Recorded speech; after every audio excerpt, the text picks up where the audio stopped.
Welcome back everybody to another quick little video walkthrough on how I photo manipulated a picture of my Jeep here. I'm going to show you the basic steps that I took to go from this original photo here to this final image here. Pretty basic, easy walkthrough. I'm not going to go too in-depth into it, but show you the basic steps that I took to achieve this effect. So let's get started here. First things first, I needed to cut out everything that I didn't want here. I didn't want the sky, all these mountains in the background, even this area down here. I'm kind of on top of this hill. You can see the hill line right here. And I'm going to go ahead and cut along that line and get rid of everything there. So that is what we get once we cut everything out. And so what we're going to do is we're going to basically achieve this Jurassic Park feel. So I did have a reference photo here, so I knew what kind of paint job and such I needed to do, and I knew I wanted to place it in some sort of crazy jungle forest kind of place that you would see on Jurassic Park. So next step was to add some jungle. So I found this really cool image that matched the angle pretty well, as if the Jeep is up on this higher hill and it's looking down over these crazy cool mountains. You can see that the sky here is actually cut out already. It had this other sky and I just didn't really like it. So I found another one that had a little more clouds and some depth to it, but blended in pretty well color-wise, as you can see there. So I'm really starting to like this basic look of what I want to achieve. So first things first, I wanted to make it look a little more like the reference photo. This kind of gray look with the red, you know, the number, Jurassic Park, all that kind of stuff. I wanted to blend it into the photo of my Jeep. So next step was to make it gray. Pretty simple, just color toned out the blue. You can see it adjusted the ground, made it a little bit brighter. We'll fix that a little bit later. The next little quick easy thing was adding the windshield back in. So right now you can see directly through it.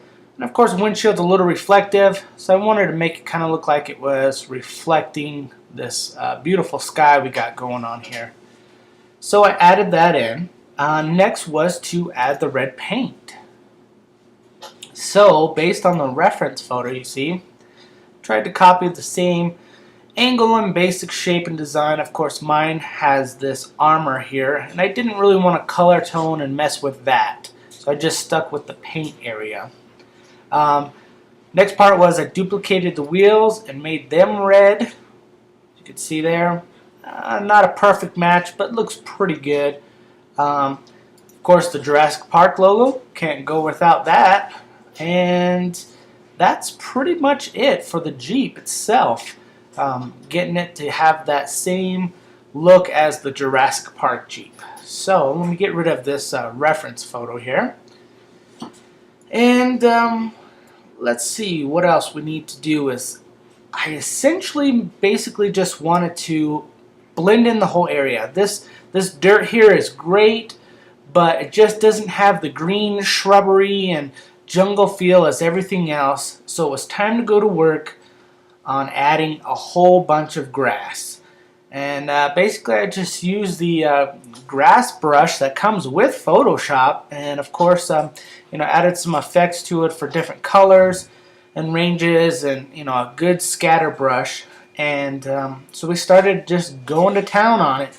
So I'll show you here each little layer that I added in. You could see this little tiny part back here, just a little something. And then the next layer. I did this in multiple layers because I knew I needed to achieve depth in the grass. You know, closer it was, the bigger it is, the farther it was, the smaller. And so the easiest way to do that is just create multiple layers, and each layer be a different size brush. So this here you can see is some, it's not your basic grass, but it's some crazy looking flower weed stuff. So that's that one. Next layer is this one here. This is probably going to be the farthest layer from the camera view. And you blend it in behind the tires there. Just a little something that doesn't have to cover the whole area, but just enough to you know, show some foliage there. Next layer, you can see is a very basic little tiny, there's just a little bit here, a little bit here, and some also, it's this other plant instead of just grass. So adding some other different style plants in there helps out a lot. That way it doesn't all look the same. Next layer you can see is some more of this bigger stuff here. And then blend it in with some more grass here, here. And time for a big change. Put a whole bunch here up front. And this has actually been blurred a little bit so that the focus isn't so much on the grass, but is on the Jeep. And one last grass effect right here, very blurred out, but it gives good depth to everything that's going on, and it's not just the plain black ground dirt floor that you see there.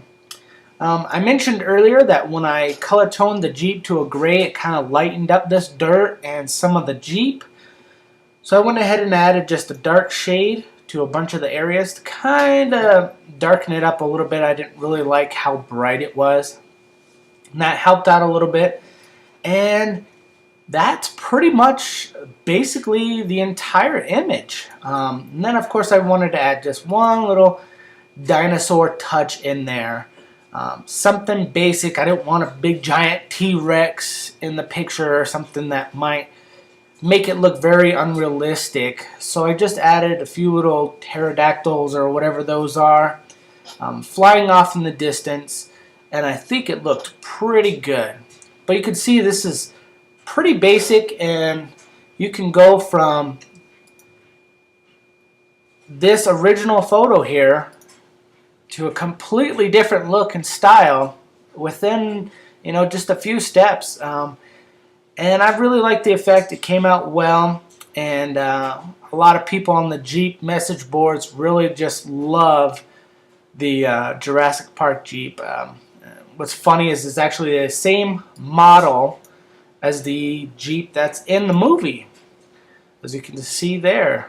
So that's our reference photo to our more extreme off-road Jeep in the Jurassic. So look forward to doing some more of these and showing you more photo manipulation tips and tricks.